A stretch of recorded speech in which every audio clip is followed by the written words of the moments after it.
प्रधानमंत्री नरेंद्र मोदी ने राष्ट्रीय शिक्षक पुरस्कार से सम्मानित शिक्षकों से बातचीत के दौरान कहा, हमारा ध्यान प्राकृतिक खेती पर है। जो लोग धरती माता को बचाना चाहते हैं वे सब चिंतित हैं। जिस तरह से हम धरती माता की सेहत के साथ अत्याचार कर रहे हैं उसे बचाना बहुत जरूरी हो गया है और इसके लिए प्राकृतिक खेती एक अच्छा उपाय प्रतीत होती है। हर हर महादेव। काशी वालों को हर हर महादेव से दिन शुरू होता है। सर मैं आज आपसे मिलके बहुत खुश हूँ सर मैं कृषि विज्ञान संस्थान में पौधे की रोगों के ऊपर मेरा विशेष शोध है और उसमें मेरा एक सबसे बड़ा प्रयास ये है कि जो हम लोग सस्टेनेबल एग्रीकल्चर की बात करते हैं वो जमीनी स्तर पे अभी वो उतरे नहीं है पूरा चीज़। मेरा इसलिए प्रयास ये है कि हम किसानों को ऐसे टेक्निक को हाथ पकड़ाए जो आसान हो और उसकी अभूतपूर्व परिणाम खेतों में दिखे। और मुझे लगता है इस प्रयास में हमको बच्चों स्टूडेंट्स मेरा और महिलाओं की भागीदारी अहम है और इसीलिए मेरा प्रयास ये है कि मैं स्टूडेंट्स के साथ गांव में जाता हूं और किसानों के साथ मैं महिलाओं को भी आगे बढ़ने के लिए प्रयास कराता हूं ताकि ये छोटी छोटी जो टेक्निक्स हम लोग डेवलप किए हैं उससे सस्टेनेबिलिटी की तरह हम लोग कदम बढ़ा सकते हैं और इससे किसानों को फायदा भी हो रहा है। कुछ बता सकते हैं क्या किया है? सर हम लोगों ने बीज शोधन की टेक्निक को परफेक्ट किया है। हमने कुछ लोकल माइक्रोब्स को आइडेंटिफाई किए हैं। उससे जब हम बीज को शोधन करते हैं तो जब रूट्स आते हैं सर वो पहले से ही वही विकसित रूट जड़ बनते हैं और उससे वो पौधा बहुत स्वस्थ बनते हैं। वहीं आप राष्ट्रीय प्रवक्ता प्रियंका कक्कड़ ने 31 जुलाई को मयूर बिहार में 3 मई से बेहद ही दुखद घटना हुई जहां डीडीए द्वारा बनाए जा रहे नाले में मासूम मां बच्चे की मौत की खबर आई थी। उस घटना का जिक्र करते हुए बीजेपी पर उन्होंने जमकर निशाना साधा और कहा, घटना के बाद बीजेपी ने गंदी राजनीति शुरू कर दी है और ये साबित करने का प्रयास करने लगी है कि ये नाला पीडब्ल्यूडी का है। बीजेपी के एलजी इस दुर्घटना पर चुप्पी साधे रहे और उन्होंने पीड़ित परिवार के लिए न कोई मुआवजे का ऐलान किया और न ही जिम्मेदार अधिकारियों पर कोई एक्शन लिया। वहीं हरियाणा में आप और कांग्रेस के बीच गठबंधन पर प्रियंका कक्कड़ ने कहा कि बातचीत चल रही है, अभी कुछ भी कहना जल्दबाजी होगी। आम आदमी पार्टी हरियाणा में लगातार काम कर रही है। हम सभी सीटों पर चुनाव लड़ने के लिए पूरी तरीके से तैयार हैं। 90 सीटें, हमारा संगठन जमीन पर मजबूत है। माननीय हाईकोर्ट लगातार इस मामले माननीय हाईकोर्ट इस केस के लगातार सुनवाई करते हैं, कागज देखते हैं, तथ्य देखते हैं, पुलिस से इंक्वायरी करते हैं और सामने ये आता है कि ये नाला डीडीए के अधीन था। माननीय हाईकोर्ट बहुत लताड़ लगाते हैं डीडीए के ऑफिसर्स को और उनसे पूछते हैं कि एक 15 फीट का गहरा नाला जिसमें जहां पे निर्माण हो रहा है वहां पे तुमने कोई साइन बोर्ड नहीं लगाया, वहां तुमने कोई बैरिकेडिंग नहीं की, वहां तुमने कोई चेतावनी नहीं रखी कि यहाँ पे काम चल रहा है। और खूब लताड़ पड़ती है डीडीए के ऑफिसर्स को कि उन्होंने एक दिन जिस दिन रेड अलर्ट लगा हुआ। Talks are ongoing, so it is too early to comment on this. But आम आदमी पार्टी हरियाणा में लगातार काम कर रही है। आज भी सुनीता केजरीवाल जी की वहां पर जनसभा लगी हुई है। हम पूरी तरह से तैयार हैं सारी 90 सीट्स पर लड़ने को। क्या बीच में दिक्कत क्या हो रही है, क्योंकि बहुत कम समय रहेगा, 5 दिन नॉमिनेशन के रह गए। अगर ये भी खत्म हो जाता है, आप लोगों की बातचीत चलती रहती है तो आपका ऑप्शन ही नहीं बचेगा।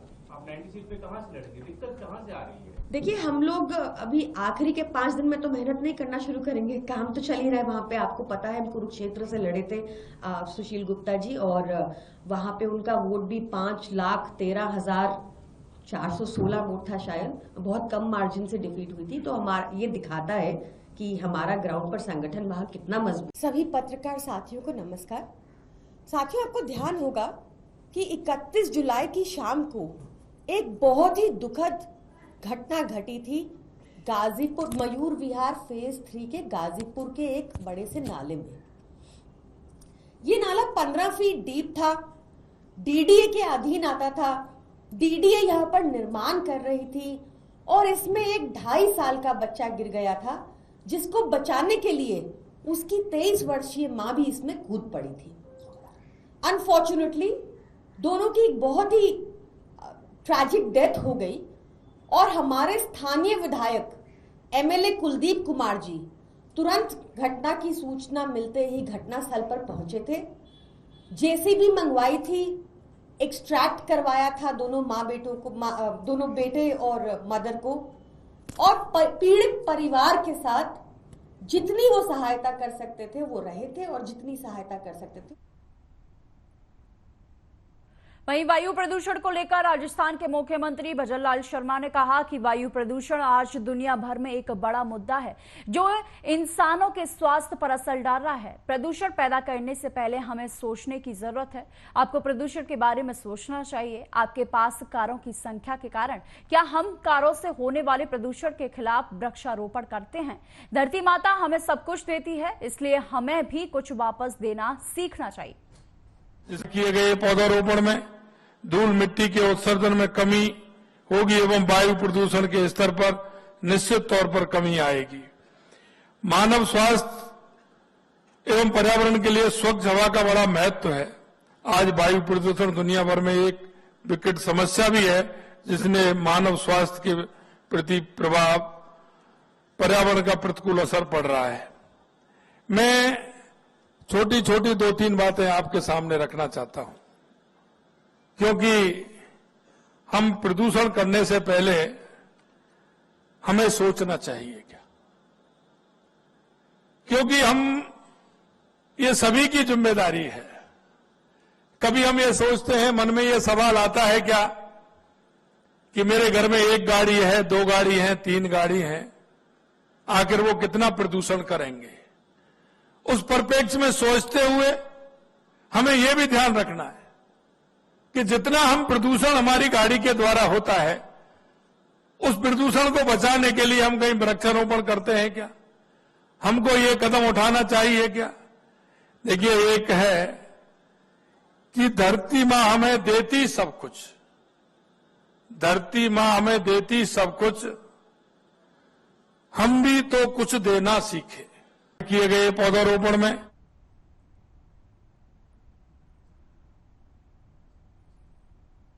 बिहार के गोपालगंज से इस वक्त की बड़ी खबर, जहां ड्यूटी के दौरान भोरे थाने में कार्यरत एसआई राजेश कुमार यादव की हार्ट अटैक से मौत हो गई। बीते फरवरी महीने से भोरे थाने में थे कार्यरत एसआई राजेश कुमार यादव। मूल रूप से झारखंड के रहने वाले थे एसआई राजेश कुमार। आपको बता दें कि भोरे थाने में कार्यरत थे एसआई राजेश कुमार, जिनकी मौत हो चुकी है। बीते फरवरी माह से भोरे थाने में कार्यरत थे राजेश कुमार। आपको बता दें कि मूल रूप से झारखंड के रहने वाले थे एसआई, जिनकी मौत हो चुकी है। बिहार के गोपालगंज से इस वक्त की सबसे बड़ी खबर, जहां एसआई की मौत की खबर सामने आई है। आपको बता दें कि ड्यूटी के दौरान एसआई की हार्ट अटैक से मौत की खबर इस वक्त गोपालगंज से सामने आ रही है।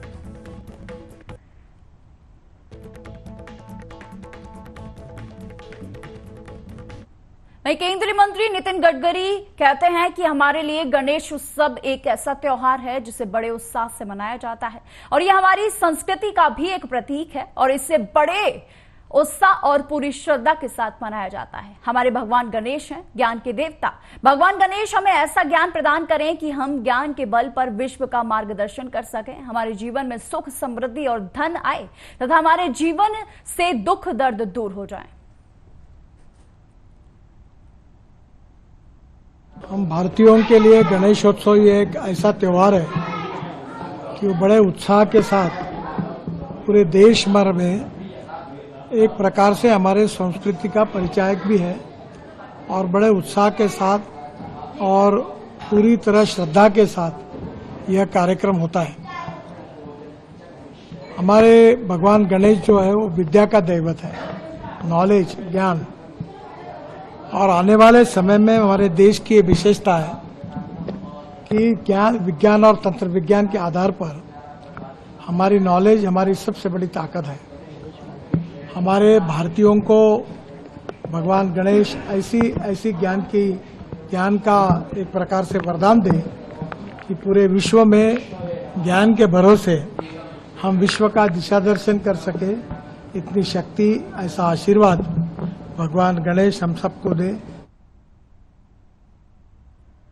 वहीं कल जम्मू में अमित शाह प्रेस कॉन्फ्रेंस के दौरान उन्होंने पार्टी के नाम घोषित किए, उस पर केएनसी के उपाध्यक्ष उमर अब्दुल्ला ने बयान दिया है। उन्होंने कहा कि कल जम्मू में एक प्रेस कॉन्फ्रेंस के दौरान गृह मंत्री अमित शाह उन पार्टियों के नाम बता रहे थे जिनके साथ वे सरकार नहीं बनाएंगे। कई पार्टियां ऐसी थी जिनका जिक्र नहीं किया गया। हालांकि उन्होंने इंजीनियर रशीद की पार्टी समेत कई पार्टियों का जिक्र नहीं किया।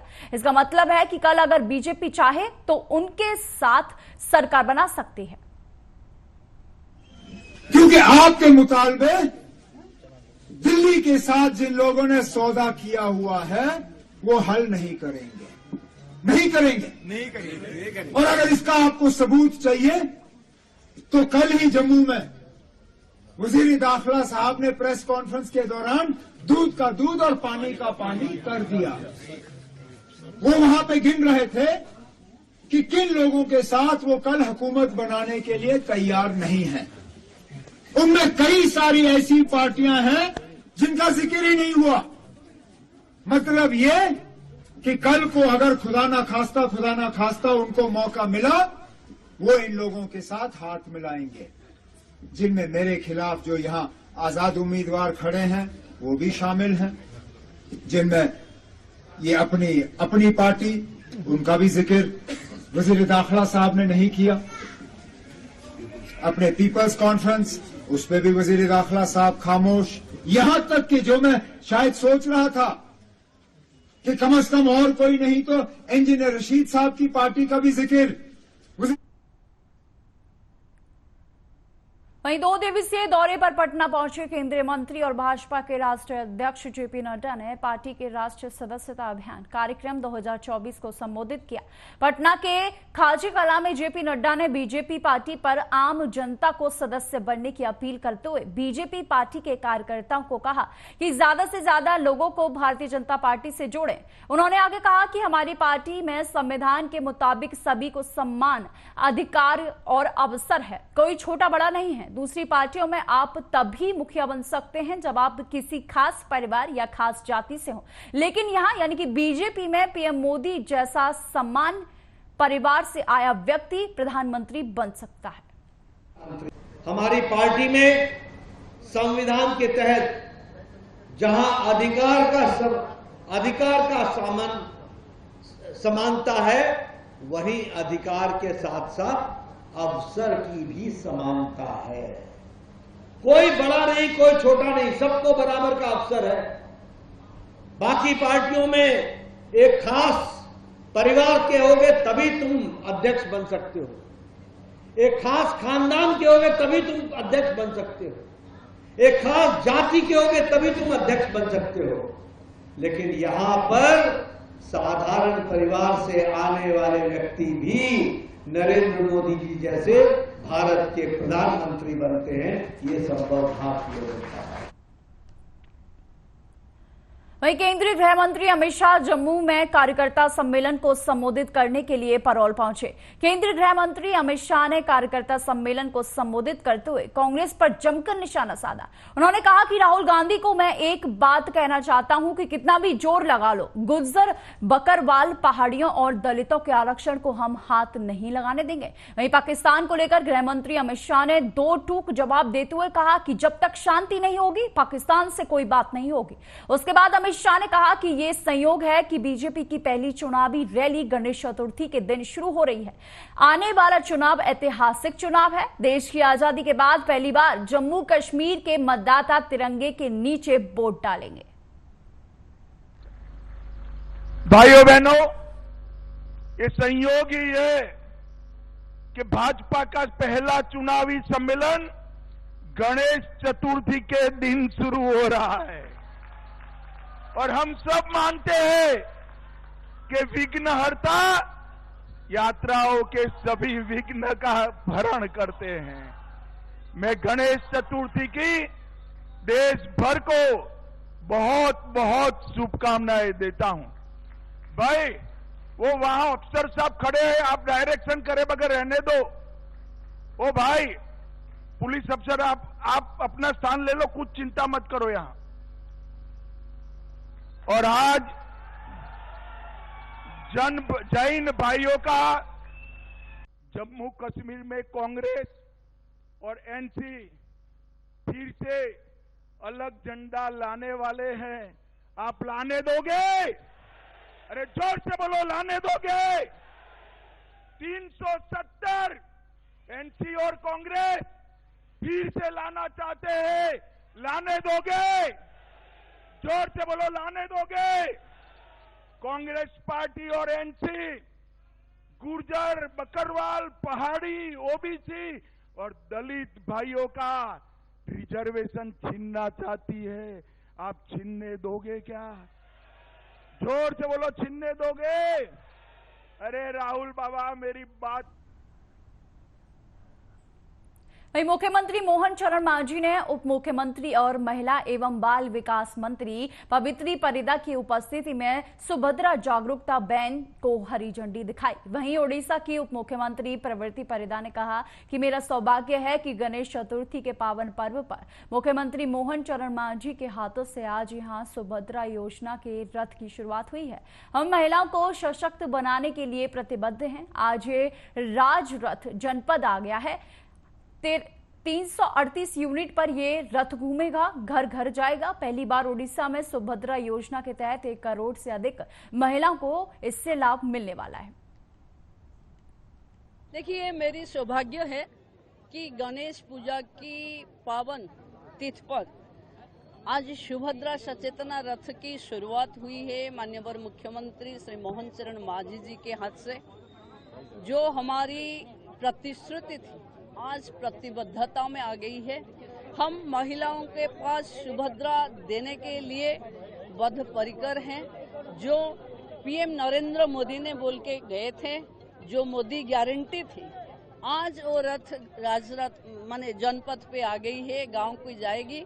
और ओडिशा में 30 जिला में आज मंत्री परिषद की सब सदस्यगण, विधायक, सांसद और जिला पालों के हाथ से शुभारंभ हो रही है रथ। करीब 338 यूनिट पे रथ घूमेगी, घर घर जाएगी, गांव गांव में सुभद्रा के लिए द्वंद्व और ये समाधान करने के लिए ये रथ काफी होगा। इसमें सुभद्रा को प्रमोशन के लिए संगीत भी है। देखिए, आगामी हरियाणा विधानसभा चुनाव पर मुख्यमंत्री नायब सिंह सैनी ने कहा कि मैं देवेंद्र बबली जी को बहुत बहुत बधाई और शुभकामनाएं देता हूं। उन्होंने कहा कि लोगों का हमें आशीर्वाद और प्यार मिल रहा है, ये जोश पूरे हरियाणा में है। सीएम सैन ने कहा कि पीएम मोदी तीसरी बार पीएम बने हैं और हरियाणा में तीसरी बार डबल इंजन की सरकार उनके नेतृत्व में बनेगी। लोगों ने ये तय कर लिया है कि हरियाणा में डबल इंजन की सरकार ही बनने वाली है। ये देखिए, मैं देवेंद्र बबली जी को आज बहुत बहुत बधाई और शुभकामनाएं देता हूं। और लोगों का जो आशीर्वाद, जो प्यार मिल रहा है, और मैंने देखा है लोगों में जो जोश, जो उत्साह आज वो देखने को मिल रहा था। और ये जोश और उत्साह पूरे हरियाणा प्रदेश के अंदर है। आदरणीय नरेंद्र मोदी जी तीसरी बार प्रधानमंत्री बने हैं। हरियाणा के अंदर तीसरी बार भारतीय जनता पार्टी की सरकार, डबल इंजन की सरकार उनके नेतृत्व में बनेगी। लोगों ने ये तय कर दिया है।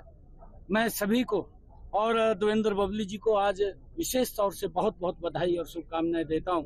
8 तारीख को देवेंद्र बबली जी, टोहाना की जनता ने यह तय कर दिया है कि कमल का फूल लेकर के ये चंडीगढ़ जाएंगे और आदरणीय नरेंद्र मोदी जी और मजबूत होंगे।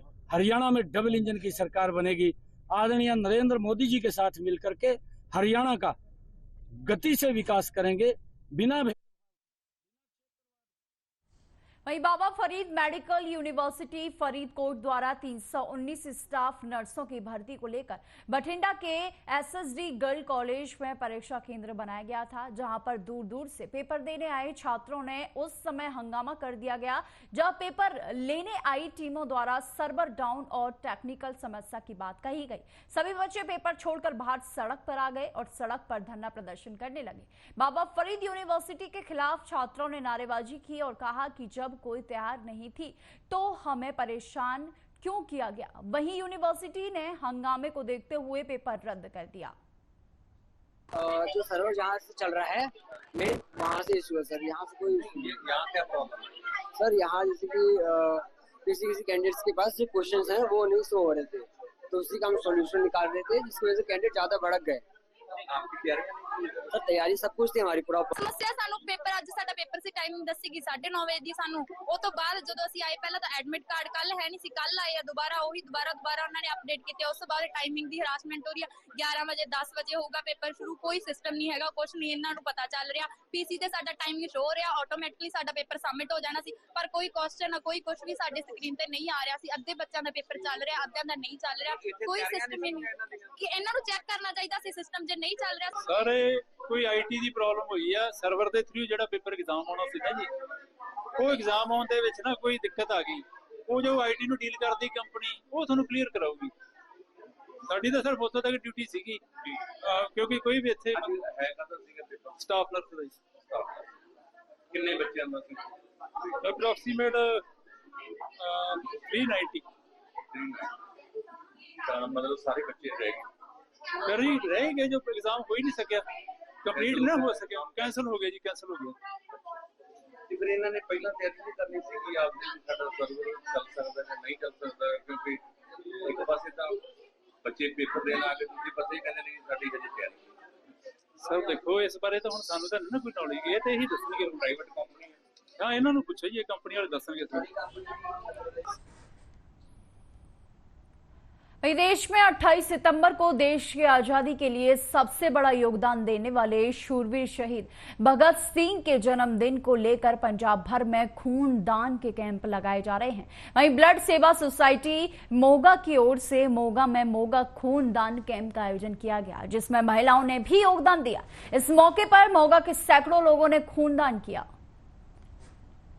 ਅਸੀਂ ਬਲੱਡ ਸੇਵਾ ਸੁਸਾਇਟੀ ਵੱਲੋਂ ਸ਼ਹੀਦ ਆਜ਼ਮ ਸਰਦਾਰ ਭਗਤ ਸਿੰਘ ਜੀ ਦੇ ਜਨਮ ਦਿਨ ਨੂੰ ਸਮਰਪਿਤ 6ਵਾਂ ਖੂਨਦਾਨ ਕੈਂਪ ਲਾ ਰਹੇ ਹਾਂ। ਇਸ ਵਕਤ ਸਾਡੇ ਕੋਲ 250 ਡੋਨਰ ਬਲੀਡ ਹੋ ਚੁੱਕੇ ਆ ਜੀ। ਅਜੇ ਕੈਂਪ ਸਾਡਾ ਚੱਲ ਰਿਹਾ ਤੇ ਲੋਕਾਂ ਦਾ ਇਸ ਕੈਂਪ 'ਚ ਭਾਰੀ ਸਾਨੂੰ ਸਪੋਰਟ ਮਿਲ ਰਹੀ ਆ ਤੇ ਅਸੀਂ ਸਾਡਾ ਲੱਗਦਾ ਜੀ ਅਸੀਂ ਸ਼ਾਮ ਤੱਕ 400 ਯੂਨਿਟ ਦੇ ਨੇੜੇ ਤੱਕ ਅਸੀਂ ਆਪਣੇ ਡੋਨਰ ਬਲੀਡ ਕਰ ਲਵਾਂਗੇ। जबकि महिला विंग का भी काफ़ी योगदान जी। इस बार असी महिला विंग की नवा शुरू किया सी, महिला विंग की चोण हुई सी, उस तो बाद सानू महिला तो भी बहुत मतलब hungaरा मिलिया। इस कैंप में लगभग 50 तो 55 के नेड़ तेड़ महिलावां भी ब्लड डोनेट करके गई ने जी। हाँ जी, अज ब्लड सेवा सोसाइटी वालों मोगा कानपुर बीबी कानपुर के गुरुद्वारा साहब में ब्लड डोनेशन कैंप लगाया गया। इतने देखने को मिल रहा कि बहुत सारिया औरतां भी इस पार्टिसिपेट कर रही ने, जिहड़ी कि बहुत वधिया चीज़ है।